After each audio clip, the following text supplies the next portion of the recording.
50,000 people used to live here. Now it's a ghost town. Call of Duty 4 Modern Warfare was released on November 5th, 2007. One shot! Are you kidding me? All Call of Duties had previously only been focused on and taken place during World War II. However, this would be the first modern game in the franchise, and it would really put Call of Duty on the map and change history as we know. It would also give the Call of Duty franchise a new direction, a direction for kids to scream into their microphones. Riot shield! I'm a pussy that use riot shield! And with all these garbage games nowadays, we're taking a look back at the game that started it all and is widely regarded as one of the greatest video games ever created. Chernobyl is a town in northern Ukraine which was home to the worst nuclear disaster ever. On April 26, 1986, one of the power plants went out because of a test being ran while the reactor was at low power, leading to an explosion and fire that demolished the reactor building and released large amounts of radiation into the atmosphere. Both towns of Chernobyl and the nearby town of Pirat needed to be evacuated right away, which led to over 60,000 people losing their homes and being forced to flee. The area surrounding Chernobyl is still uninhabitable today, and you were actually able to visit as a tourist and see the town firsthand. That is until Russia invaded the country, and Russia is now in control of Chernobyl. You can still go there, but you might get shot by Putin. But Chernobyl is a vital part in the Modern Warfare storyline and is the eerie and disturbing intro we see every time we load into the game. But we'll be back here in a minute because first we have to knife this watermelon. Knife the watermelon. Knife the watermelon. Nice! The story starts off with some training minigames, and we take control of a brand new silent protagonist by the name of Soap McTavish. This is where we meet Captain Price himself, Gaz, and the rest of our squad. What the hell kind of name is Soap, mate? How a muppet like you pass selection? Our first mission is to go on a big boat at night and retrieve some bombs that are trying to be sold on the black market. Some real big bombs. We quietly make our way through the ship while also being careful to not slip because of all the rain. Kill some people in their sleep for not being subscribed to Lil Lemon Juice, then finally reach the bombs only to find out they're way too big to bring with us. Maybe we should have thought this through, but since we can't get the bombs, we'll just steal their porn files and make our way back home. Oh, the boat starts sinking, people start shooting. I was just hired yesterday, I don't want to die on my first day of work. We make a leap of faith to the helicopter into safety and can finally open the hub.com and see what these guys have got. Wait a second, this isn't Adam 22 and Jason Love. This is just telling us that a guy named Al-Assad was going to buy these bombs. Well, that's disappointing, but at least we got some information, I guess. In the next mission, we find ourselves in control of President Yasir and drive for 5 straight minutes to the new Travis Scott concert. Alright, we're finally here. Can't wait to listen to Sicko Mode. Wait, you're not black. You're not Travis Scott. That doesn't look like a microphone. Well, it turns out that the same guy that was gonna buy the bombs also executed a president on live television. Whatever happened to cartoons on Saturday morning instead of this? After Al-Assad does this and overthrows the government, we learn that one of their rat informants, Niko Bellic, is gonna be executed for being a 6ix9ine. But we take care of our friend, so we gotta go save him. He's at a $320,000 house that was just recently decorated with some new carpet.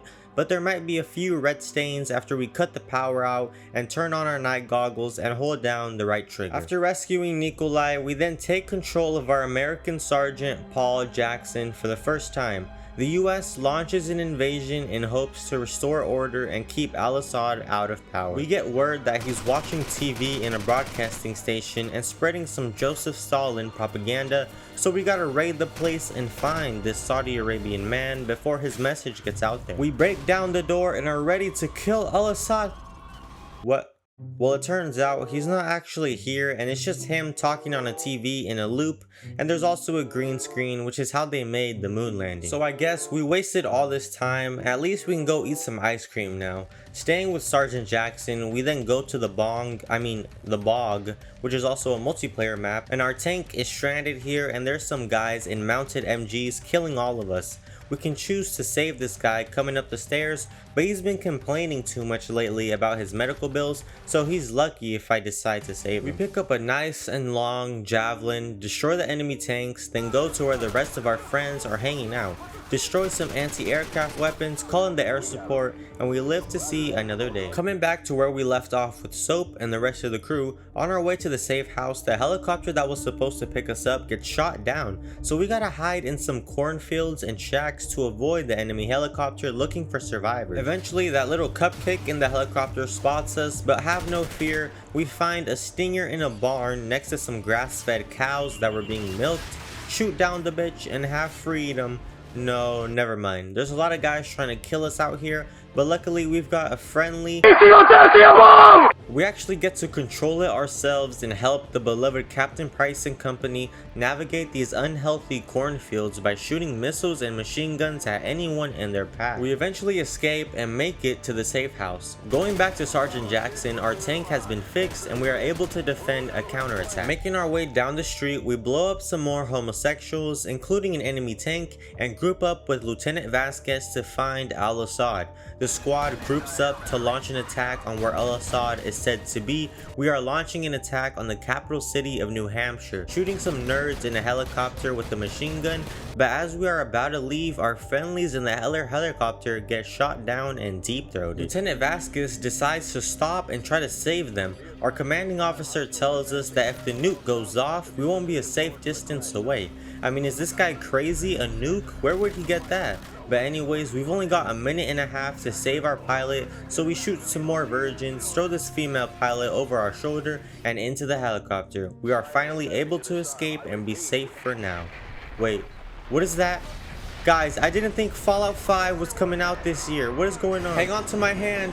Actually, you're kind of fat. Get off me before you drag me down too. Holy sh... Why did we have to save that dumbass pilot? She was gonna bleed out anyways. With the nuclear bomb detonated, our protagonist, Sergeant Paul Jackson, as well as 30,000 other US soldiers all die, and we later find out that these nukes were detonated on orders by none other than Vladimir Makarov. We wake up still alive as Sergeant Jackson and see the aftermath of the explosion, as well as all our friendly soldiers dying from their wounds and vomiting blood. We aren't able to make it that far until we collapse and eventually die, leaving our body to rot forever. Unless we turn into a ghoul, but I'm not sure about those chances. But don't worry, because our boy Nico Bellic has told us a possible safe house location that Al-Assad could currently be using and hiding at. We have a Russian squad member supporting us on the sidelines as we search house by house until we eventually find Al-Assad at the very back house. Captain Price turns into Habib Nurmagomedov, takes out his bodyguards and punches Al-Assad to tie him up in a chair and start interrogating him. Captain Price keeps punching him and asking where he got his big bombs. Then a cell phone starts ringing, Glass picks it up, throws it to Captain Price, when all of a sudden he gets extremely angry, turns around and shoots Al-Assad in the face, killing him. Captain Price finds out that it was Imran Zakayev, who is the leader of the Four Horsemen, which is a group comprised of 4 people who plan to take over the world and cause an uprising on the Western world. And Captain Price actually has some history with Zakayev. This brings us to our next mission, which takes place 15 years before the events of COD 4 in 1996. The British government launched an assassination, which was pretty dumb because who's scared of British people? I mean, let's be honest. But this assassination attempt is going to take place in none other than Pripyat, which is the nearby city to Chernobyl that was evacuated, and all that is left is the remnants of the people who once lived here. Swimming pools, dolls, dildos, people's entire lives left behind. But we actually get to play as Captain Price, who was then a lieutenant, and we are under Captain Macmillan's orders. We both have to wear ghillie suits and hide in some grass. We make our way to a vantage point at a hotel and wait there for 3 days until Zakayev shows up, which he eventually does, so we finally take the shot, presumably killing him. But our cover is blown when a guy with a vibrator in a helicopter starts shooting us, but no worry, we're gonna quick scope him and get the flip out of there. But of course, it later revealed that his shot didn't actually kill Zakayev,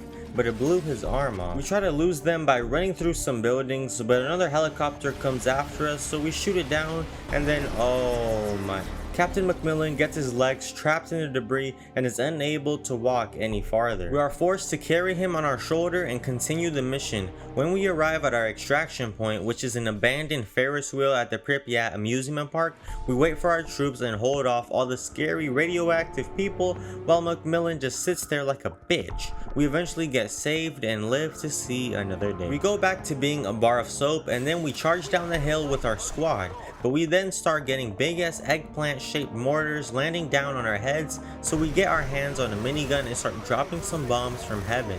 We then go face to face with the mortars, blowing them all up like my name is Batman. We go back up the hill, use a javelin like my name is the Joker, and destroy some tanks, but then our guys tell us they actually can't pick us up here and we gotta go back down the hill we just fought for. This makes Gaz pissed, but honestly he needs to shut up. He's just a Rainbow Six Siege operator at the end of the day. We make it to the helicopter and successfully evacuate. Our next mission is to actually capture Zakayev's son so we can interrogate him for information. We kill some guards, change into their outfits like I'm Agent 43, and wait for Zakayev's son to make his appearance. He eventually arrives, but then is able to make an escape, which forces us to chase that little puppy, and we keep going after him, killing all the nerds protecting him until we eventually are able to corner him on the roof of a building. But instead of handing himself over like a good boy, he decides to pull out a gun and shoot himself in the head. With the son being our only lead on Zakayev, it's unclear what we are gonna do next. We parachute down but realize our buddy old pal Sergeant Griggs is missing and he's triggered his emergency signal, so we follow him and end up at a small Minecraft village. We finally find him just sitting there like a dork. We split up for a bit, shoot some more people, then meet up with the American team. What's up guys, let's go get some McDonald's. Wait, what is that? Well, it turns out Zakayev just launched 2 missiles from the nuclear facility for the revenge of his son into United States territory, and the estimated casualties are around 40 million innocent lives. Back at base, Command is working with some Russians to get the missile abort codes, while we go on foot to the launch site to try to enter the codes. After shooting some versions, we finally get to the vents and cut them open like this is Among Us. We rappel down to the facility and are able to stop the missiles in midair. Captain Price and the team are crawling through the vents like they're the imposters, then drop down in order to hijack whatever it is these people are doing. Blow a hole in the wall, get the abort codes, type them in, and we have just saved 40 million people. However, we also see Zakayev himself escaping in a helicopter, which means we gotta go. Captain Price, Soap, Griggs, and Glass all get on a truck and get the flip out of there. We blow up some trucks, avoid the helicopters after us, and it looks like we made it. Never mind. Well, now we are cornered and we just gotta keep holding them back. We briefly lose consciousness only to wake up to our buddy old pal Sergeant Griggs shot in the head and seemingly a dead Captain Price. We see Zakayev finish off Gaz, but before he can get to us, a friendly helicopter comes to our rescue and distracts the soldier. Captain Price regains consciousness and slides us a shiny M1911, and we take the shot, finishing off what Captain Price couldn't do, and we kill Zakayev. Russian medics come to our aid and we are carried into the helicopter before passing out. Well, there it is. This is why I believe COD 4 is a dark masterpiece and truly one of the best Call of Duty campaigns ever. Guys, if you enjoyed the video, please consider subscribing to the channel as it really helps me out, and these videos take a pretty long time to make. I hope you guys enjoyed the video, and if you want to see more Call of Duty retrospectives, let me know down in the comment section. But thank you guys for watching and have a great day.